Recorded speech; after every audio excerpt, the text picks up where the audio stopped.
I did a video over the weekend right after word broke that the Steelers will be hiring as their next head coach former Packers and Cowboys coach Mike McCarthy. I had some time to think it through, and I have some more thoughts about it. And I've also had the time to receive feedback because I know a lot of Steelers fans. And the general reaction from the Steelers fans I know was not good. And the Steelers know this. I'll tell you why in a second. But this is a team that's hired previously 3 coaches since 1969. And every time what they've done is they've gone out and found someone that the average football fan had never heard of.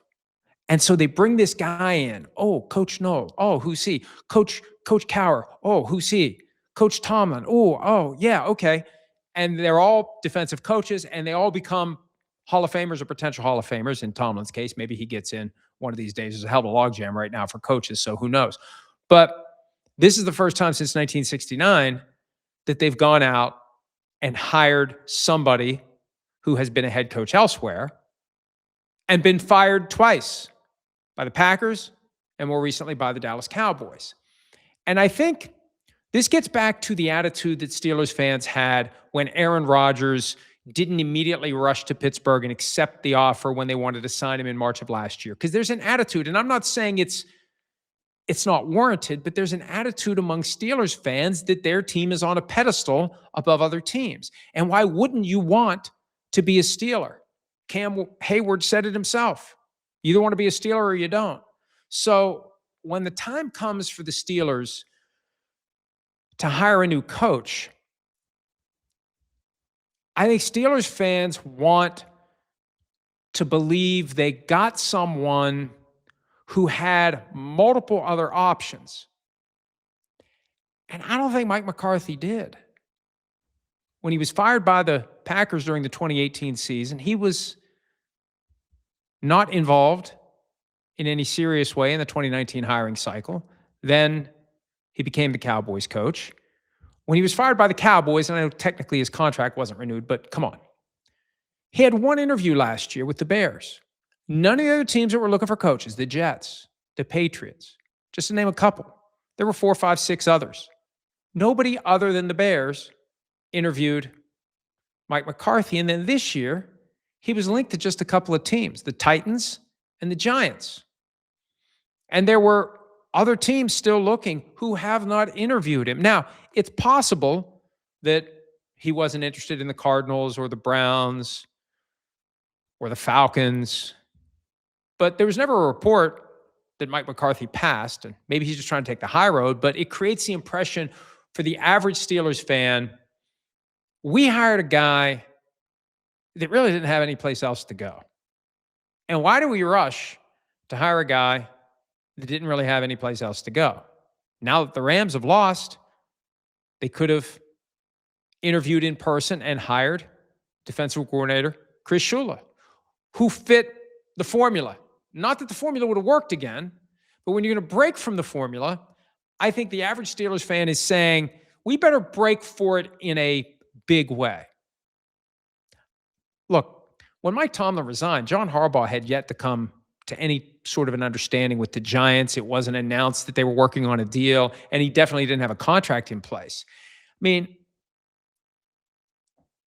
if your only choices, if you have a 2-item menu, like breakfast, lunch, dinner, if you only have lunch and dinner on the menu, and lunch is Mike McCarthy and dinner is John Harbaugh, and you got to pick one or the other, are you picking McCarthy or are you picking Harbaugh? And think of it from the perspective of the demand for their services. McCarthy has been available multiple times, and there's never been a land rush for Mike McCarthy. Harbaugh, the moment he comes available, teams that still have coaches who haven't fired them yet are calling his agent to see if he'd be interested. So there's a much greater cachet to John Harbaugh than there is to Mike McCarthy. And I think that's what Steelers fans are trying to process. This doesn't feel like a big hire. This doesn't feel like a big deal. This doesn't feel like it's anything special. And there's a risk there. McCarthy had 3 straight 12-5 seasons with the Cowboys. And I'm not saying he's a bad coach. When you compare his resume to John Harbaugh's, and we did it at PFT, he's won 60% of his games. Harbaugh's won 60.9% of his games. They both went to one Super Bowl. They both won one Super Bowl. But perception, Harbaugh was the big fish, and McCarthy was the guy flapping around in the small pond, and no one was throwing a rod in. That's what Steelers fans are trying to deal with. So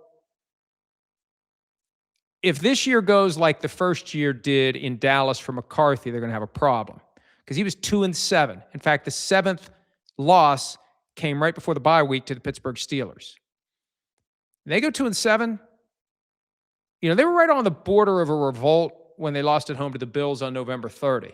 It's going to be ugly if it doesn't result in wins right away. They need to get closer to 12-5 than a 2-7 start with McCarthy. So it's going to put pressure on everyone. Oh, and by the way, everywhere McCarthy's been, he's walked into a great quarterback situation. He had Brett Favre when he got to Green Bay in 2006, and then Favre retires and then unretires and then re-retires, and they eventually trade him, and Aaron Rodgers takes over. So you have another Hall of Famer from 2008 through 2018, and then you go to Dallas where Dak Prescott is one of the better quarterbacks in the NFL. What are they going to do at quarterback in Pittsburgh? Is Aaron Rodgers going to come back? Read some of Ian O'Connor's book about Aaron Rodgers and go read Tyler Dunn's article from Bleacher Report when he was still there before he had left and done his own thing, diving into the dysfunction in Green Bay, specifically between McCarthy and Rodgers, and ask yourself if you think that's going to work. But Art Rooney II addressed it today in an article on Steelers.com. Extensive quotes in the item written by Bob Labriola. And what amazed me is Labriola actually addressed, because this isn't just like one guy screaming into the void, Steelers fans are upset and many people are upset. No, they are upset. This isn't something that's being manufactured. Said Labriola, the chatter throughout Steelers Nation in the immediate aftermath of this hire has been largely negative. That's a guy who works for the team on a website owned and operated by the team. So here's what Rooney had to say. We're really not worried about winning the initial press conference. It's about picking the coach we believe will help us win games, and social media really doesn't enter into it. And none of that will matter once we're starting to play games. So what's his message to the fans? The message for our fans is we're very excited. We think we have a coach who is well equipped to lead us into the next winning phase of Steelers football, and that's what it's all about. I think they're going to love Coach Mike. That's fine, but they don't love him now. And part of the challenge is going to be to get them to love him. Hey, he's a Pittsburgh guy. That helps. He's won a Super Bowl. That helps. He's beaten the Steelers in a Super Bowl. That helps. It was also 16 years ago, as of the 2026 season. And this is a guy who was fired twice. And this is a guy who's been available multiple times in recent years. And the Titans and the Giants were the two other teams. 10 vacancies this year. And the Titans and the Giants were the other two teams who had interviewed him and hired other people. There was nothing cooking for Mike McCarthy. I don't know, maybe he would have emerged as a candidate in Buffalo and he would have been hired there. But we haven't heard his name as a viable candidate in Buffalo. It just feels like the Steelers rushed this when they don't necessarily have to. And it's going to be hard to sell it to a proud fan base. This is the problem. This is the cost of winning. This is the cost of being regarded as one of the best franchises in the NFL. Your fans expect you to behave accordingly. And when you go out and hire a guy who's been fired twice, who's been available to multiple teams, and multiple teams have said, no, thank you, it's going to make your fans nervous. And I wish Mike McCarthy well. I hope he does well. I hope the Steelers get it right. But Steelers fans are concerned. And no amount of talking by Art Rooney II is going to change their minds. They've got to win. That schedule is going to be critical. What they do in the draft, what they do in free agency, who the quarterback's going to be. Can they get out of the gates with wins? They need to start fast and get people to say, Art was right.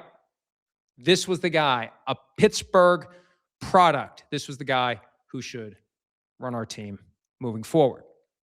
Hi, it's Mike Florio. Thanks for watching PFT on YouTube. Hit subscribe for the latest news and analysis from Pro Football Talk.